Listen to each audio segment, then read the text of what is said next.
Pessoal, bom dia, boa tarde, boa noite, independente do horário que vocês estão, aonde estão. Então, espero que esteja tudo bem. Com vocês aqui, professor Kleber Magalhães Santos, aqui para mais uma aula. Hoje, o nosso tema, né, ele é mais teórico, né, mas é fundamental para a gente entender a lógica, né, de tudo aquilo que nós já vimos antes. Nós vamos falar aí de sistemas processuais, sim? O que é isso, né, um sistema processual?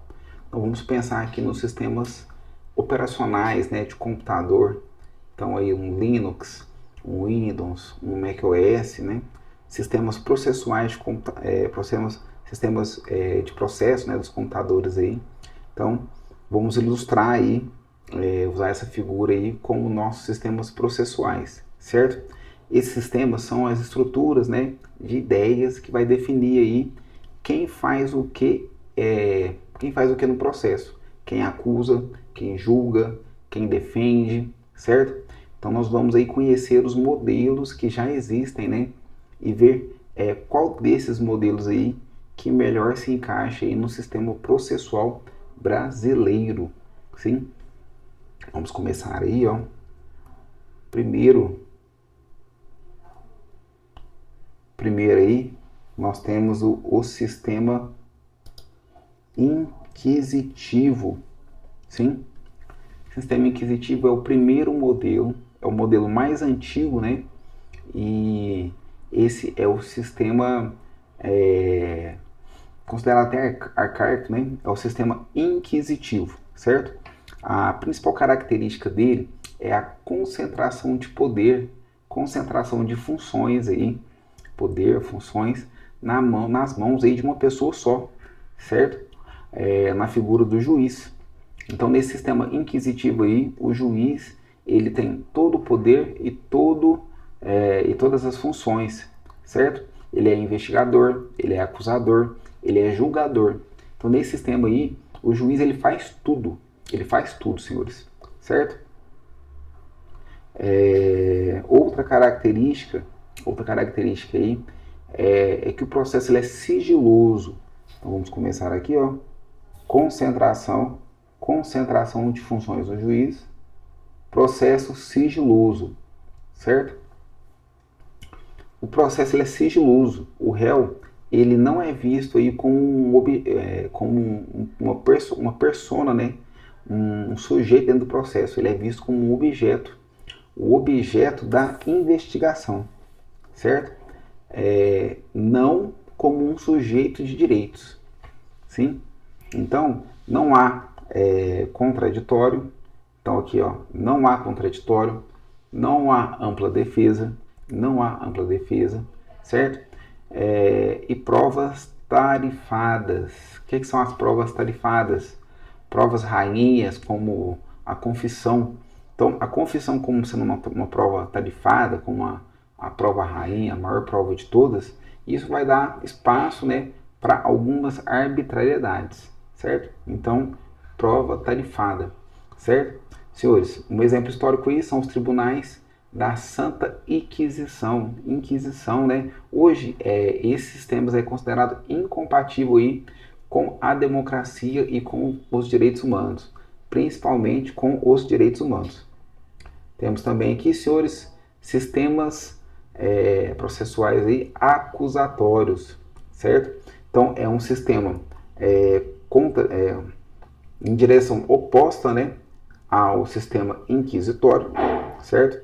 Então, nós temos aí na outra ponta ali o sistema inquisitório e o sistema acusatório, caminhos opostos, né, diferentes. Então, senhores, esse modelo de sistema é o modelo das democracias modernas. A característica principal aqui é a nítida, né? A nítida separação de funções, certo? Então lá, senhores, separações de funções. Nós temos aqui, ó, um acusador, no caso aqui o Ministério Público, certo? Nós temos aqui um defensor, que são os advogados, defensores, enfim. Nós temos também os julgadores, que podem ser os juízes, os tribunais. Então,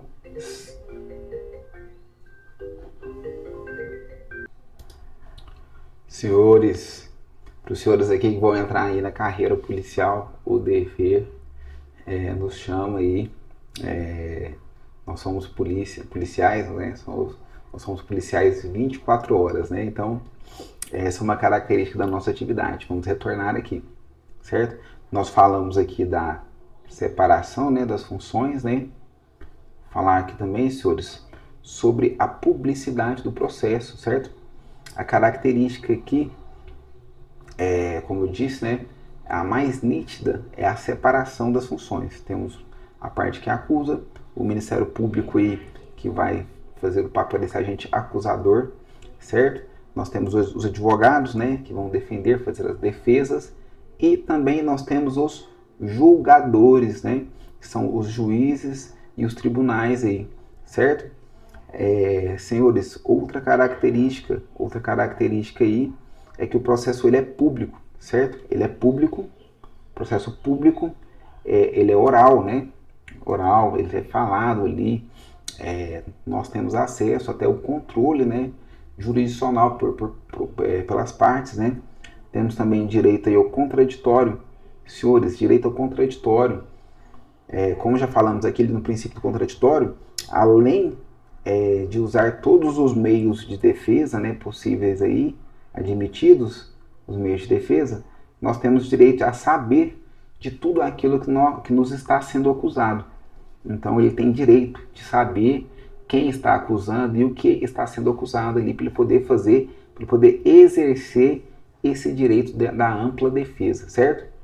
Então nesse caso aqui, o réu ele é um sujeito de direitos, com garantias, certo? Com presunção de inocência e outros benefícios aí da democracia, certo? O sistema de valoração e de provas é do livre convencimento, senhores. Livre convencimento. No caso aqui, livre convencimento motivado. Então o juiz ali, ele não está adstrito aí à tarifação de provas, né? Essa prova vale mais, essa prova vale menos, não. Livre convencimento ali, certo? A única parte ali, senhores, a gente já tratou e vai relembrar, né? Na questão aqui da publicidade aqui. Vamos lembrar aí que nos casos aí de crimes, né, do Tribunal do Júri, por exemplo, esse processo aqui ele não é público. E também o convencimento motivado. Tribunal de Júri, não temos acesso ao livre convencimento motivado. Lá a gente não vai saber o porquê foi feita aquela escolha, certo? Mas a gente já estudou anteriormente, né? E a gente vai tratar mais para frente novamente aí, certo? Então nós estávamos falando aqui do sistema de valoração das provas, né? E do livre convencimento motivado. É importante nós falarmos aqui, senhores, do sistema misto, certo? Como o nome já sugere, né? O sistema misto, ele é uma mistura, né? Uma combinação de dois sistemas, né? É uma combinação aqui. Nós temos aqui a fase inquisitiva, né? Que é a investigação, e a fase acusatória, né? Tudo isso combinado aí dentro do mesmo sistema, né? Do sistema misto, certo, senhores?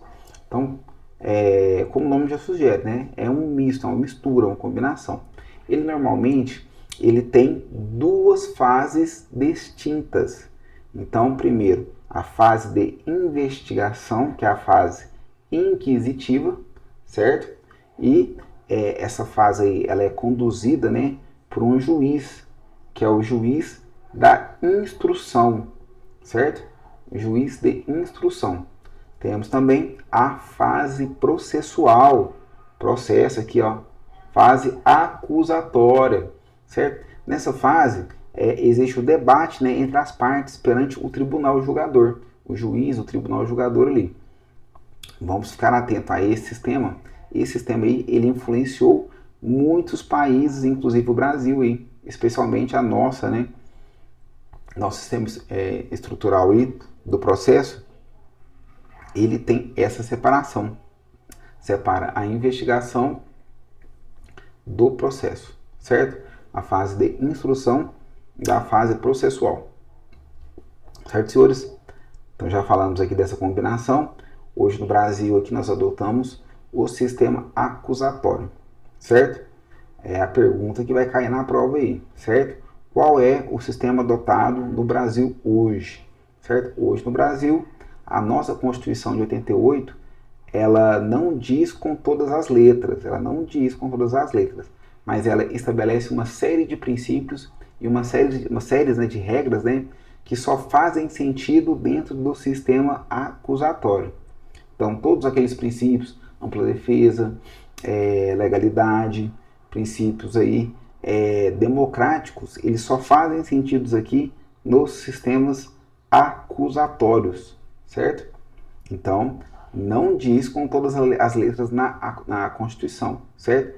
Mas ela estabelece esses princípios, essas regras, que só vão fazer sentido aí, no sistema acusatório. Então, se perguntar na prova, o sistema adotado no Brasil hoje é o sistema acusatório, certo? Se tiver que justificar, vamos justificar.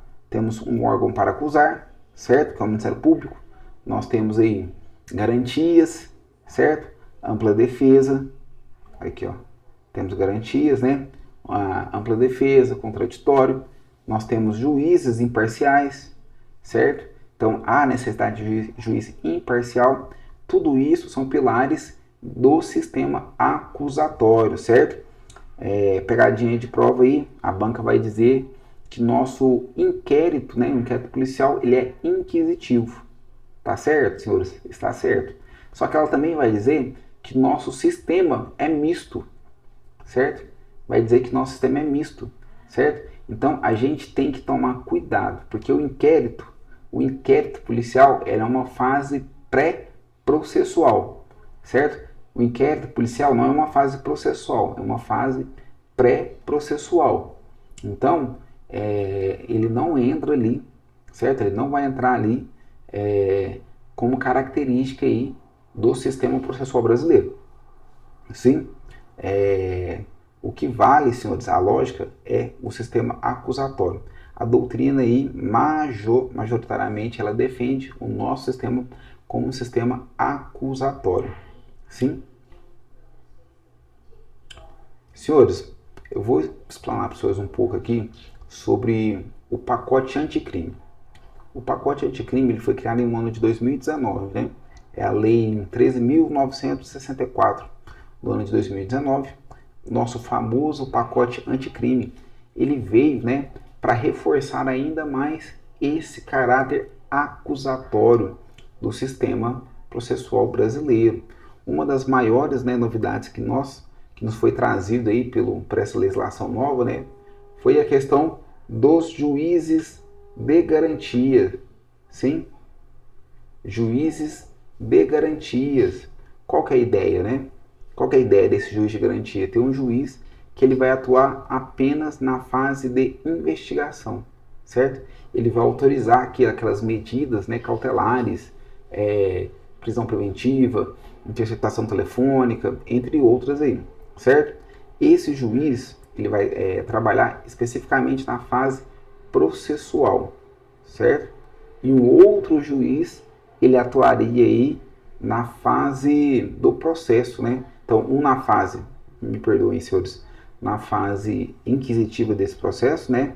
Ele trabalharia na fase de investigação inquisitiva, certo? E um outro juiz trabalharia no processo, na fase acusatória, certo?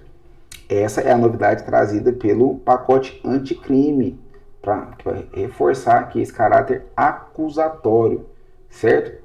Isso faz com que aprofunda ainda mais, né, essa separação das funções e garantir que o julgador, né, que teve contato prévio com esses elementos da investigação, ele seja diferente, certo?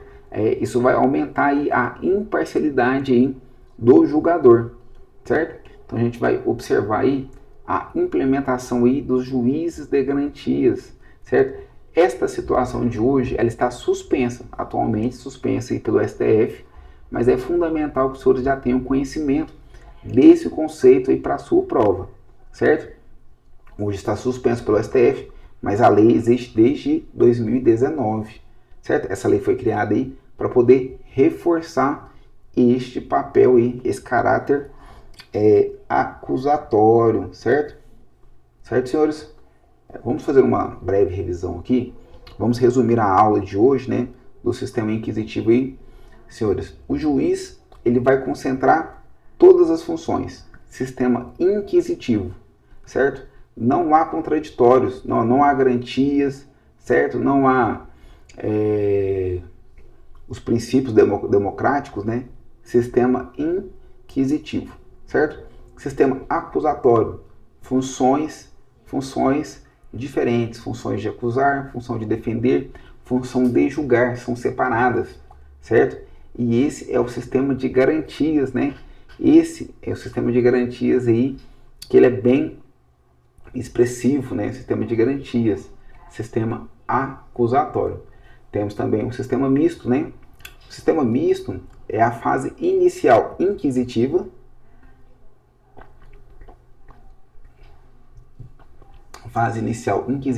e a fase final acusatória. Sistemas esses, né, que o Brasil acolheu através da sua Constituição, o sistema acusatório. O Brasil hoje ele adota o sistema acusatório, certo? O pacote anticrime, como disse, ele veio para poder reforçar ainda mais o sistema acusatório no nosso ordenamento jurídico, certo? Entender isso aqui, senhores, é a base de todo o nosso processo penal, sim? Nós vamos partir para o nosso encerramento, né? Vamos fechar a nossa aula sobre sistemas processuais. Agora que vocês sabem, né, da alma, né, do nosso sistema de justiça criminal, a nossa próxima aula nós vamos conhecer os protagonistas, né, desse sistema. Nós vamos falar sobre os sujeitos, né, sujeitos processuais. Vamos falar dos juízes, promotores, que são os acusadores que nós temos aqui, os promotores, né, os defensores, certo? E faremos aí uma grande revisão para amarrar todo o nosso curso até aqui, certo? Então, a nossa próxima aula, senhores, será imperdível, certo? Espero que vocês estejam lá para a gente poder sincronizar todo esse conhecimento. Então, até lá!